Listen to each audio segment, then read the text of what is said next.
আজ ৫ ফেব্রুয়ারি ফুটবল প্রেমীদের জন্য বিশেষ একটি দিন, কারণ আজ দুই সুপারস্টার ক্রিস্টিয়ানো রোনালদো ও নেইমার জুনিয়রের জন্মদিন। ভিন্ন দেশ থেকে হলেও কাকতালীয়ভাবে এই দুই ফুটবল তারকার একই দিনে জন্মদিন। রোনালদো আজ ৪১ বছরে পা রাখলেন, আর নেইমারের বয়স হল ৩৪। সামাজিক যোগাযোগ মাধ্যমে ভক্তরা তাদের জন্য শুভেচ্ছা বার্তা দিয়ে পুরো দিনটাকে উদযাপনের মৌসুমে পরিণত করেছেন। তবে শুধু জন্মদিন নয়, ফুটবল বিশ্বে এখন চলছে নতুন এক আলোচনা, জাতীয় দল থেকে তাদের ভবিষ্যৎ অবসর।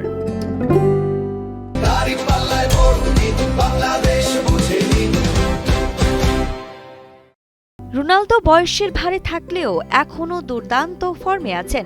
পর্তুগালের নেতৃত্বে তার অভিজ্ঞতা গুরুত্বপূর্ণ, তবে সম্প্রতি আল নাসর ছাড়ার গুঞ্জন আলোচনার সৃষ্টি করেছে।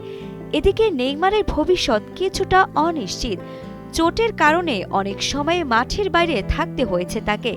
সাম্প্রতিক অস্ত্রোপচারের পর থেকে তিনি পুনর্বাসনে রয়েছেন এবং আগামী প্রীতি ম্যাচের আগে ফিটনেস প্রমাণের কঠোর অনুশীলন চালাচ্ছেন। ফুটবল প্রেমীদের জন্য আজকের দিনটি কেবল জন্মদিন নয়, বরং দুই কিংবদন্তির অসাধারণ ক্যারিয়ার ও তাদের প্রতি শ্রদ্ধা জানানোর দিন। শুভ জন্মদিন এই দুই ফুটবল তারকাকে। আরিফা জাহান পিনন, কালের কণ্ঠ স্পোর্টস।